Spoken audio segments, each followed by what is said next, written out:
Ủa mọi người ơi, giờ là mình sẽ gọi là đi, đi chôn chôn mọi người nha. Phải cho bộ đồ nó bựa một tí này. Đi shopping thôi. Mình xin tổn thương thôi.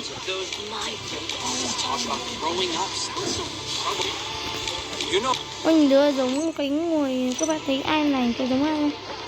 Giống cái ngồi lắm, chị Hòa cho Snoopy cái gì ấy. Không biết là mình ngu như nào mà cái giống thì ngu te nữa.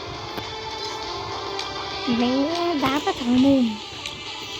Không sao.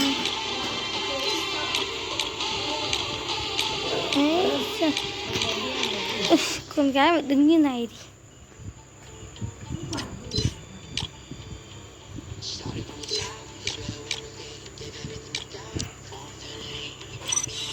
thì vãi cả nhân vật.